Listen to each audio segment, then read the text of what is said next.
नवरात्रि का पावन पर्व केवल एक व्रत नहीं बल्कि स्वयं माता द्वारा दिया गया वह वरदान है जो मनुष्य को धन धान्य सुख समृद्धि और संतान की वृद्धि प्रदान करता है। यहाँ तक कि शास्त्रों में इसे स्वर्ग और मोक्ष की प्राप्ति का भी सरल मार्ग बताया गया है। यदि आपके मन में भी कोई कामना है तो यह नवरात्रि का व्रत उस कामना की पूर्ति कर सकता है। आज के विशेष वीडियो में हम देवी भागवत के तीसरे स्कंद से कुछ ऐसे गूढ़ रहस्यों को उजागर करेंगे जो आपकी पूजा को सफल बना देंगे। सबसे पहले हम जानेंगे कि किन कन्याओं का पूजन वर्जित है ताकि आपकी मेहनत और श्रद्धा व्यर्थ न जाए। दूसरा, यदि आप 9 दिन व्रत नहीं कर सकते तो केवल सप्तमी, अष्टमी और नवमी के व्रत से पूरे नवरात्रि का फल कैसे पाएं। और अंत में उस गंभीर चेतावनी पर भी चर्चा करेंगे कि जो लोग इस व्रत की अवहेलना करते हैं उन्हें अगले जन्म में रोग और दरिद्रता जैसे कष्ट क्यों भोगने पड़ते हैं। अगर आप अपनी हर मनोकामना पूरी करना चाहते हैं तो इस वीडियो को अंत तक जरूर देखें। नवरात्रि में कन्या पूजन का फल तभी मिलता है जब हम सही विधि से और सही कन्या का चयन करें। देवी भागवत के तीसरे स्कंद में स्पष्ट बताया गया है कि जो कन्या किसी अंग से हीन हो, जिसके शरीर के किसी अंग से दुर्गंध आती हो, जो विशाल कुल में उत्पन्न हुई हो, जो जन्म से अंधी, कुरूप या जिसे त्वचा संबंधी कोई रोग हो, जिसे मासिक धर्म आते हो, उस कन्या का पूजन पूजा को निष्फल कर सकता है। सच्ची सिद्धि के लिए हमेशा निरोगी, सुंदर और अपने कुल की मर्यादा में रहने वाली कन्या का ही पूजन करें। और यदि आप ज्ञान चाहते हैं तो ब्राह्मण कन्या का पूजन करें।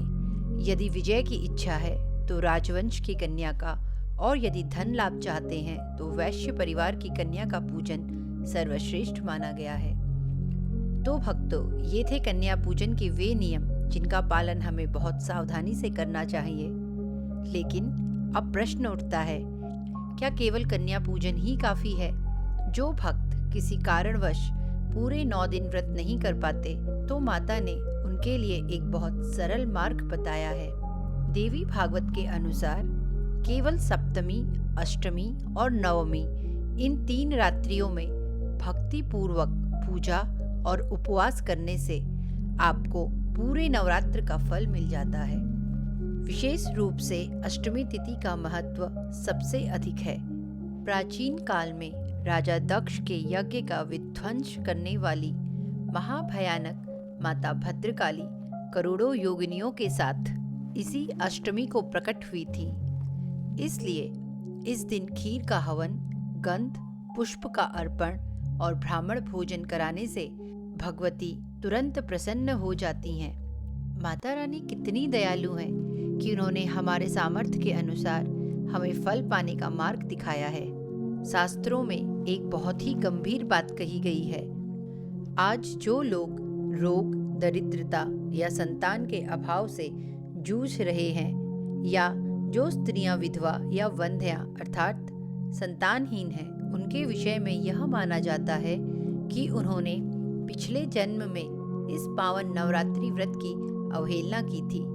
यह व्रत न केवल धन धान्य देता है बल्कि हमारे प्रारब्ध के पापों को भी नष्ट करता है। आप चाहे विद्या चाहते हो, पुत्र चाहते हो या खोया हुआ सम्मान, नवरात्रि का अनुष्ठान हर मनोकामना पूरी करता है। यहाँ तक कि एक महापापी भी अगर यह व्रत कर ले तो वह समस्त पापों से मुक्त होकर मोक्ष का अधिकारी बन जाता है। जरा सोचिए, जिन भगवती की शक्ति से ब्रह्मा सृष्टि रचते हैं, विष्णु अवतार लेते हैं और शिव जगत का संहार करते हैं, उन माता चंडिका की सेवा भला कौन नहीं करना चाहेगा। जो मनुष्य लाल चंदन लगे बेल पत्रों से माता की पूजा करता है वह पृथ्वी पर राजा के समान वैभव पाता है।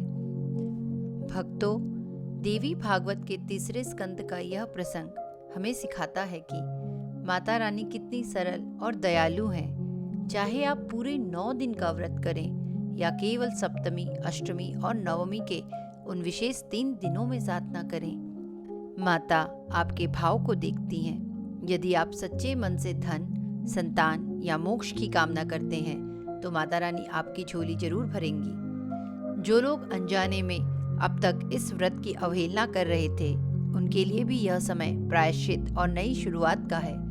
याद रखें, माता की शरण में आने वाला कभी खाली हाथ नहीं लौटता। आशा है कि आज की यह जानकारी आपके जीवन में सुख और समृद्धि लेकर आएगी।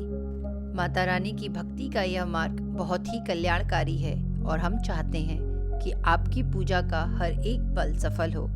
नवरात्रि से जुड़ी अन्य महत्वपूर्ण जानकारियाँ जैसे नवरात्रि की विस्तृत पूजा विधि, सभी 9 माताओं की पावन कथाएं और विस्तार से यह जानकारी कि किन कन्याओं का पूजन करना चाहिए हमारे चैनल पर पहले से ही उपलब्ध है। आपकी सुविधा के लिए हमने इन सभी वीडियो को एक विशेष नवरात्रि स्पेशल नाम की प्लेलिस्ट में सहेज दिया है। आप अभी उस प्लेलिस्ट पर जाकर अपनी भक्ति को और समृद्ध कर सकते हैं। अगर आपको आज का यह वीडियो पसंद आया हो तो इसे लाइक करें और अपने प्रियजनों के साथ शेयर करना ना भूलें। कमेंट्स में जय माता दी जरूर लिखें और हमारे परिवार शक्ति साधना मार्ग का हिस्सा बनने के लिए चैनल को सब्सक्राइब करें। माता रानी आप सभी की मनोकामनाएं पूर्ण करें। मिलते हैं अगले वीडियो में।